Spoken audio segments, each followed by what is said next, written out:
this really is truly bipartisan. And so, again, I want to ask Legislator Wayne Harris to say a few words as well. Yeah, this comes up every 2 years. We know it's a temporary tax. It's so it's called temporary in a number of different ways.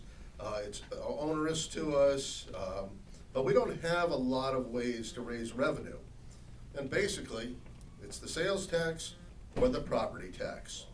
And the only way that we can really have people who use Ulster County and don't live in Ulster County help us with our bills is through the sales tax.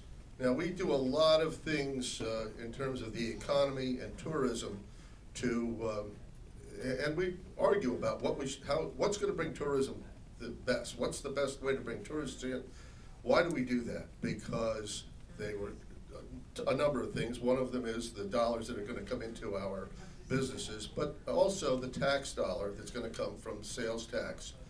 And it won't really matter to us to the extent that it does now in terms of tourism if we are to lose this 1%. It's going to be something that's just very hard to imagine. I got a call from Legislative Leader Ronk on my way home from the golf course today, where I paid some sales tax, and said this was happening, and I just couldn't believe that we have really gone up to this kind of brinkmanship.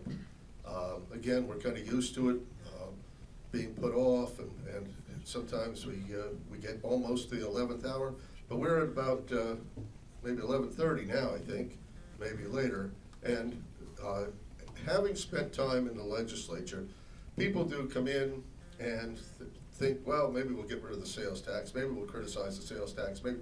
Once you're here for a while, and several of us are on the Ways and Means Committee, you realize that that revenue is the only major revenue that comes from outside of the county, or any part of it comes from outside of the county, and can actually have some impact with keeping the property taxes low, or at least as low as we can. And so the impact, obviously, on all the programs that have been talked about would be huge. So please, let's remember what it's like to be in the legislature and the Ulster County legislature. So in Cahill, you spent a long time here. You know what happens when the sales tax comes up. We need it. Please do what you can to help us out and to move this forward. Thank you. Thank you very much, Wayne. Again, I always think it's essential that we say it time and time again. This is not additional sales tax. This is the constant sales tax that has existed in Ulster County, and they're simply asking for that continuation. To discuss this from a fiscal responsibility perspective, the Comptroller of Ulster County has joined us today. And so with that, I'd like to ask Elliot Auerbach to say a few words.